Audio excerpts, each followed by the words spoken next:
may mga bagay na nangyari. Pero, pakiusap ko lang po, huwag niyong ipako sa krus si Krishna.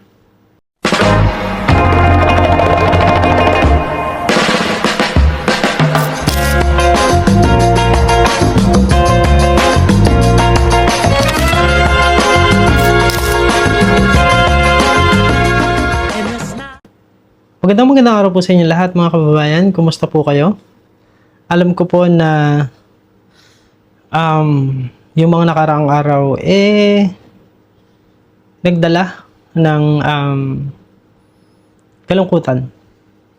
Masasabi ko, para sa ating lahat. Hindi lamang po para sa inyo, kundi para sa amin din. Sa buong PB team, of course, kay Krishna, kay PJ, at sa mga viewers. Ilang araw din po mula nang umalis ang PB team. Like, 3 araw mula nang umalis ang PB team. At sa totoo lang, ang dami ko pong mga videos na dapat i-edit. Ang dami ko pang videos na dapat i-upload. Dahil kung matatandaan po ninyo, noong kami po ay napunta doon sa kabilang baybayin ng Talaw-Taw doon sa Bakabak, nahulog po yung aking cellphone. At unfortunately, hindi po siya working up until now. Fortunately enough, nakabili naman tayo ng bagong cellphone sa pamamagitan noong kaibigan ni PJ na naipadala din kaagad nung sinundo sila sa Kalatagan. Kaya naman, ngayon meron na ulit akong cellphone na ginagamit. Pero kahit ganun pa man, sa kabila ng mga videos, mga footages na meron ako dun sa nakaraang bakasyon, parang ang hirap pa rin para sa akin na mag-edit. Kasi yung saya na nararamdaman ko doon sa mga videos na yon, hindi ko maramdaman nitong mga nakaraang araw. Dahil sa totoo lamang po, bilang isang host ng isang event ng PB team, at alam ko naman po na na-witness ninyo kung gaano namin siya pinaghandaan, gaano yung preparations na ginawa namin ni JR, ni PJ para ma-welcome ang buong PB team dito sa Mindoro. Actually hindi nga medyo, masakit lang pong isipin na pagkatapos ng lahat ng preparations, pagkatapos ng lahat ng mga bagay na ginawa namin, nauwi o natapos sa hindi masyadong magandang pangyayari. So, yun po yung reason kung bakit din hindi ako nakakapag-upload netong mga nakaraang araw. Hindi ko matagpuan yung saya dahil bilang host na sinisikap namin na hindi naman maging perfecto yung experience ng buong team, kundi maging maganda sana yung experience nila. And yet, nangyari ang isang bagay na lahat tayo ay hindi natin na-anticipate yun, hindi natin inaasahan na nangyari. Isang bagay lamang po siguro ang nais ko din na hilingin sa inyo mga dear viewers and subscribers. Huwag po sana natin i-bash si Krishna doon sa nangyari. Krishna, nag-message din ako sa iyo. Well, palagi naman ako nagme-message sa iyo na pag kailangan mo ng kausap, andito lang ako. Kasi alam ko kung ano yung nararamdaman mo. And alam ko kasi na pinipilit mong kayanin on your own. Kasi doon nga sa interview na ginawa natin dati, 'di ba? Sabi mo parang hindi ka talaga nag-open up dahil ang tingin ng tao, ng family mo sa iyo is very strong ka and kinakaya mo lahat. Pero despite that, please know na andito lang ako pag kailangan mo ng kausap or kailangan mo ng taong makikinig sa iyo. Sorry, hindi tayo nagkaroon ng chance na magkausap bago kayo umalis para sana mapag-usapan yung kung ano yung nangyari. Yung kahilingan ko po sa mga manonood, huwag po sana nating i-bash si Krishna. May nangyari na masasabi natin na hindi ka nais-nais bago matapos yung bakasyon. Pero hindi ko, sa aking pananaw, ang tanging naging kasalanan ni Krishna ay masyado siyang mabilis magtiwala. Napakabait na bata niyan. Kilala ko na yan nung mag-start pa yung interview. Nakakasama ko na rin siya ng maraming beses at hindi ko siya kinakitaan ng hindi magandang ugali. Sa totoo lang. Kaya masakit din para sa akin na alam ko na sa mga panahon na ito, merong mga tao na nagja-judge, na nagbabash sa kanya kahit pa nga hindi naman nila talaga alam yung totoong nangyari. Doon po sa totoong nangyari, gaya nga ng sabi ni PJ doon sa kanyang live,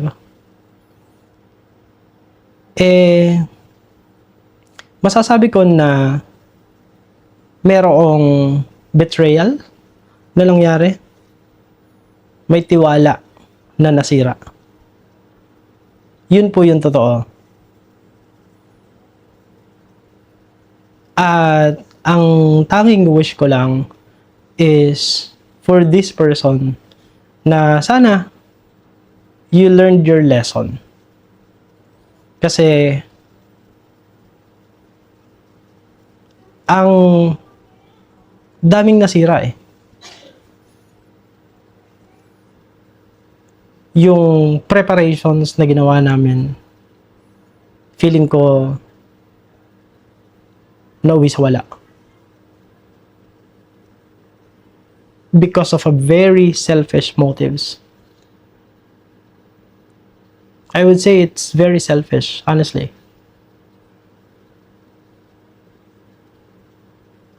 Hindi ko alam kung ano yung intention, kung bakit yun ginawa. And up until now, hindi ko pa rin maintindihan kung bakit mo siya nagawa.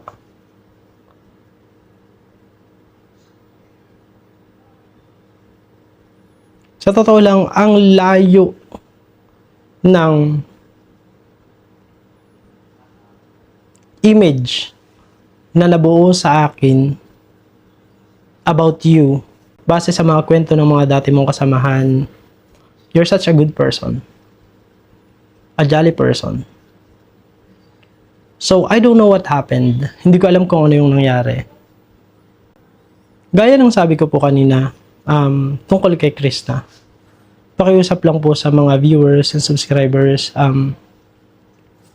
Hawag po natin sanang, kung maaari, pakiusap. Hawag naman po nating i-bash si Krishna. Kasi gaya nga po ng sabi ko, sa aking pananaw, ang tanging naging kasalanan ni Krishna ay masyado siyang mabilis magtiwala. Buo siyang magtiwala. Pero, alam naman po natin na hindi naman lahat ng tao na lumalapit sa kahit kanino has the best intention at heart. Merong mga tao na iba ang intensyon. Kaya lang, dahil si Krishna po kasi ay hindi naman sanay na, kumbaga ay iba-iba yung personalidad na nakakasama. Alam naman po natin yan. Kilala po natin siya, nakita po natin siya sa mga videos.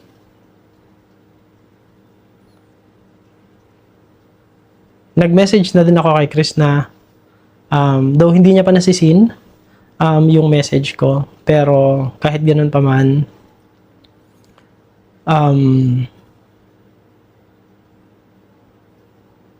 siguro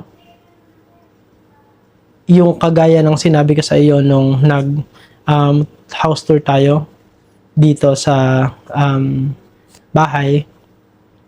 Sabi ko nga, isa dun sa mga nasabi ko sa iyo na things happen for a reason. May mga dahilan kung bakit nangyayari ang mga bagay.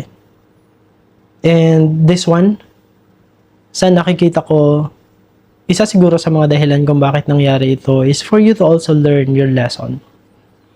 Na you trust. But do not trust fully. 'Di ba? Magtira ka ng konting space for a little doubt. Especially dun sa intention ng mga tao na lumalapit sa'yo. I think that's one lesson that you have to learn dito sa nangyari. Lahat po tayo nasaktan. Yun yung masasabi ko. Lahat tayo nasaktan. Nasaktan si Krishna. And most especially, nasaktan si PJ. And I applaud PJ how he handled things. Napakabait na tao. Hindi niya hinayaan na ma-spoil yung bakasyon dahil sa kung ano man yung pain na nararamdaman niya during the time. Actually, nung morning, tinanong ko pa siya kasi nga parang may nakikita akong something sa kanya. So, tinanong ko siya, sabi ko, PJ, are you okay? And then sabi niya sa akin, yes, okay lang ako.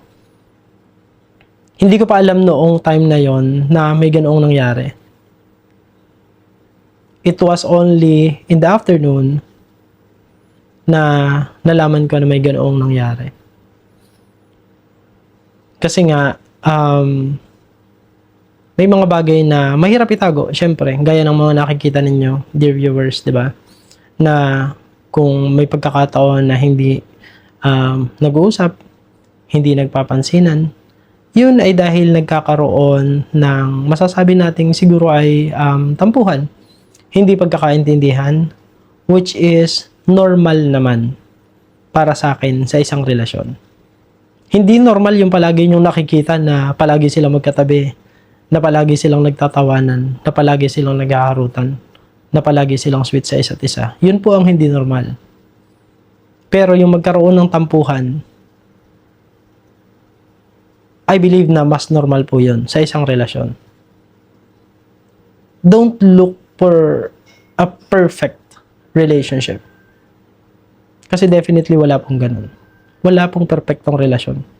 Lahat ng relasyon dumadaan yan sa pagsubok. Lahat ng relasyon dumadaan yan sa mga pangyayari na kailangan nilang maglagpasan, kailangan nilang pagdaanan together. At gaya po ng sabi ni PJ, wala si Krishna sa PB House ngayon. Bigyan natin sila ng panahon. Kasi mahirap pong ipilit ang isang bagay na gawin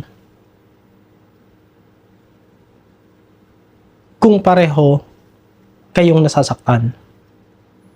Sometimes, mas mabuti na bigyan ninyo ng space ang isa't isa for the both of you to grow. For the both of you to learn your lesson. At yun po yung nakikita ko doon sa decision din ni PJ na sa ngayon kumbaga ay si Krishna ay wala muna sa PB House dahil doon sa mga bagay na kailangang ayusin. Kasi gaya nga po ng nabanggit ni PJ, may mga bagay na nangyari. Pero pakiusap ko lang po, huwag niyong ipako sa krus si Krishna. Ngayon, kung tatanungin ninyo po kung sa nangyaring yun ba ay maayos pa ang relasyon, hindi ba mawawala ang Chris Pao? Well, I don't think someone can answer that except for PJ and Krishna. Sila lang po yung nakakaalam niyan. And hayaan po natin sila na daanan yung kung ano yung kailangan nilang pagdaanan. At kung ano man yung desisyon na gawin nila in the end, I think we all just have to respect that. Gusto ko muna po magpasalamat sa inyo lahat dun sa ating 21,000 Facebook followers. Naging 21,000 na po siya kaagad. Samantalang kakapost ko pa lang ng 20,000 noong isang araw. At sa ating YouTube subscribers naman po na umabot na sa 57,000. Maraming salamat po. Sobrang na-appreciate ko po yung inyong pag-subscribe, pag-follow, pag-comment. Ang dami ko pong nakikitang comments, magagandang comments tungkol dito sa farmhouse, of course, dun sa pag-welcome natin sa PB team, dun sa nakita nilang araw-araw na activities ng PB team. Maraming salamat po sa appreciation dahil talagang na-appreciate ko po yung inyong mga kind words and appreciation. Ayan. Sa ngayon po, medyo recovering naman na ako.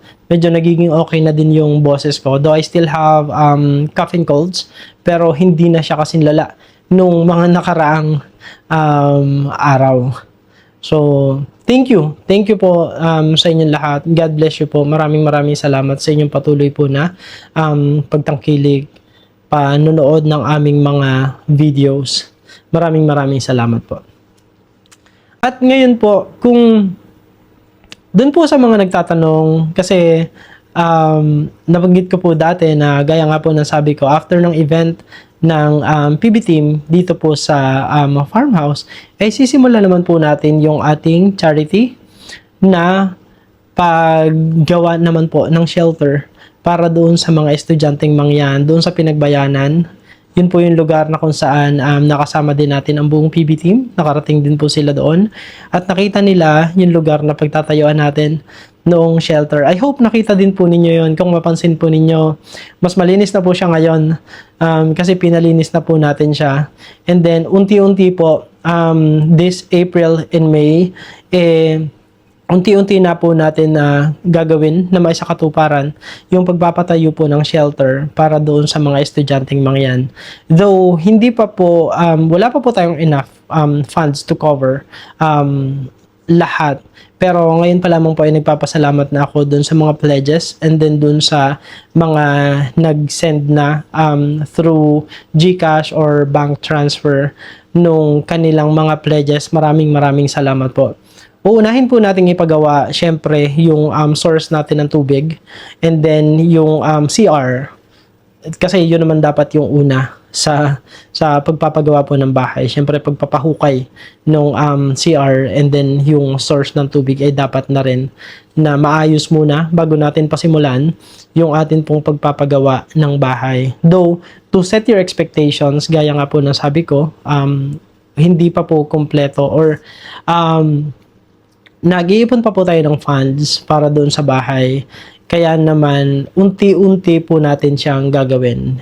And hindi naman po ako nag-promise na matatapos din siya agad-agad. Pero at least, kahit papaano, masimulan po natin. Kasi kung sakasakali na magkaroon po tayo ng enough funds to cover, napakaganda po na by June, masisimulan na po siya na magamit ng ating mga estudyante na mga katutubong mangyan para po sa kanilang pag-aaral. Yun po yung goal natin and I'm praying to God na sana ay ma-achieve po natin yung goal na yon. At pinagpapasalamat ko po yun sa inyo, mga dear viewers, subscribers, sponsors, sa inyong tulong na ibinibigay po sa atin. Doon po sa mga viewers and subscribers natin, maraming salamat po sa inyong panonood, sa inyong hindi pag-skip ng ads. Kasi gaya nga po ng nasabi ko sa inyo, yun pong proceeds or yun pong revenue ng ating mga video ay dadalahin din po natin doon sa ating proyekto para sa mga estudyanteng mangyan. Kagaya po ng ginawa natin doon sa mga nakaraang revenue natin sa YouTube na ipinambili naman po natin ng lupa na siyang pagtatayuan naman po noong shelter. So, ngayon pa lamang po maraming salamat po sa inyo. At umasa po kayo na 100% ng inyong tulong at magiging tulong ay mapupunta po yan para sa kapakinabangan ng mga estudyante na mag-aaral na mga katutubong mga yan doon sa Mindoro. I will be very, very transparent sa kung saan siya mapupunta. I'll give you proper accounting ng kung ano yung ating mga pinagkakagastosan, kung ano yung ating mga binibili. At ipapakita ko po sa inyo kung ano yung magiging progress ng atin pong ipapagawa na shelter para doon po sa mga estudyante. Kaya ngayon pa lamang po, maraming salamat po sa inyo. Sa mga nag-pledge na po ng kanilang mga tulong na naisibigay, pwede nyo na po akong i-chat kung paano po ninyo maipaparating yung inyong mga pledges para nang sa ganun po ay masimulan na natin ang ating proyekto. Maraming salamat po doon sa mga nagtatanong kasi yung mga previous na pledges, tinatanong na nila ako, hey Jason, kailan mo na ba sisimulan? Magsisimula ka na ba para mai-send na namin yung aming pledge na ganito. So maraming salamat po. Sobrang na-appreciate ko po yon. And I thank God for your life. I thank God for your generosity. I thank God for your willingness to help yung ating mga estudyanteng mga yan. Maraming salamat po sa inyo. At siguro isang mensahe po para sa buong PB team, of course, is siyempre, lahat naman ng grupo may mga bagay na kailangang pagdaanan. And this is just one of those things na kailangan natin pagdaanan. Ang mahalaga lang dito, manatili tayong buo. Huwag nating pansinin yung mga negativities na nababasa natin sa comments. Kasi there's a lot. Na ang mga nagko-comment about the team. Pero alam naman natin kung ano yung totoo. Alam natin kung ano yung purpose. Why we're doing charity works. Siguro, let's stick to that core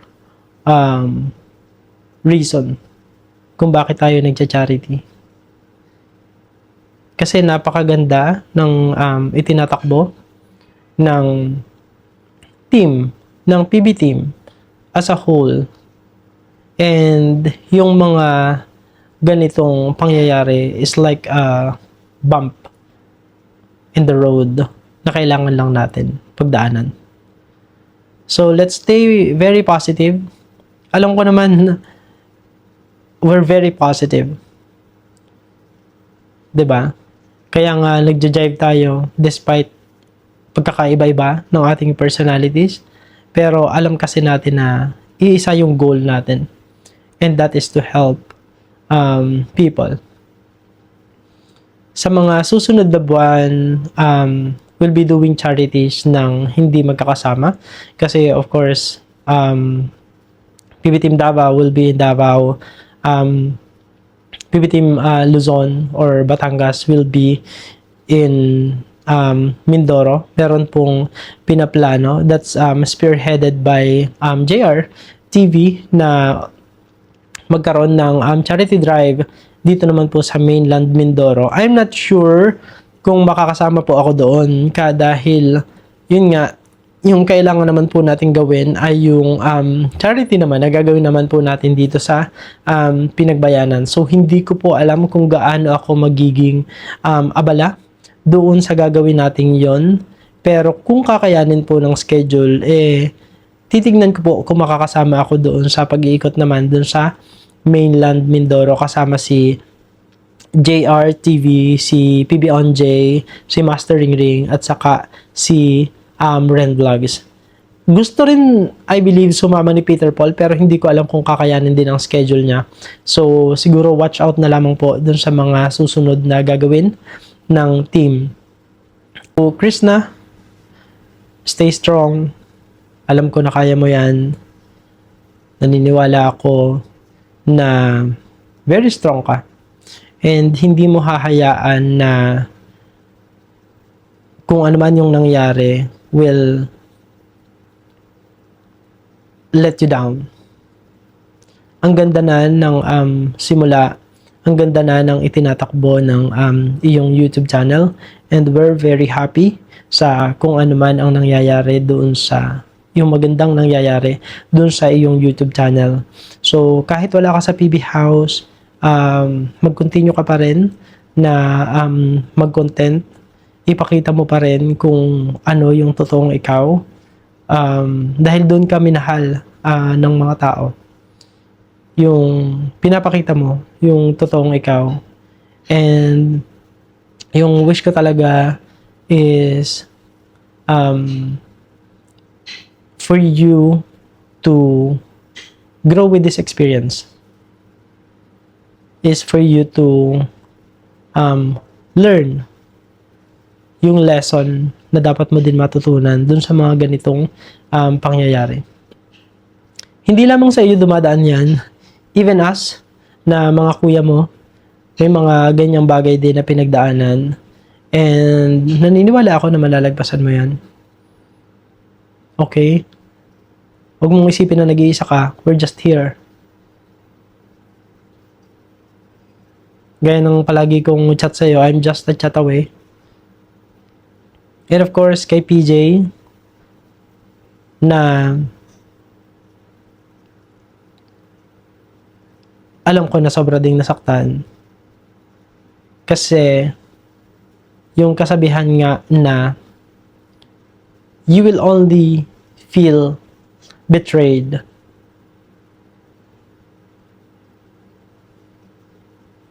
if the person who did something to you is a friend. Diba? Betrayal and friend goes hand in hand. Kasi kung hindi mo naman kaibigan yung gumawa sa iyo ng isang bagay na hindi maganda, you won't feel betrayed. You only feel betrayed because someone who did it to you, tinuturing mong kaibigan. So, I know how it hurts. Pero, alam ko naman na napaka-strong mo. You're one of the strongest person I know. At alam ko na kayang-kaya mong dalahin to. Well, pinakita mo na yan nung nandito pa. And pinapakita mo yan nitong mga nakaraang araw. So, ganun din, alam mo naman, nandito lang kami ni JR para sa'yo. Nandito lang kami ng team para sa iyo. We're always here to support you. Kaya natin to. We'll get through this as one team. As one PB team. Sa lahat po ng mga viewers and subscribers, maraming salamat sa inyo pong patuloy na paniniwala at pagtangkilik sa buong PB team. Hanggang dito ko na lamang po tatapusin ang aking video, mga kababayan. Sa mga susunod na video naman po ay makikita ninyo na kung ano yung ating mga activities na gagawin doon sa Pinagbayanan, kung paano natin sisimulan yung ating proyekto, at kung ano-ano pa yung mga bagong dapat abangan po sa ating YouTube channel, ganun din sa ating Facebook page. Maraming salamat po sa inyong lahat. At kung nasaan man po kayong panig ng mundo, magandang umaga, magandang tanghali, magandang gabi, magandang araw po sa inyong lahat. At ang palagi ko mo prayers, lahat po tayo ay blessed ni Lord. Thank you everyone. Have a good rest of your Wednesday. Thank you.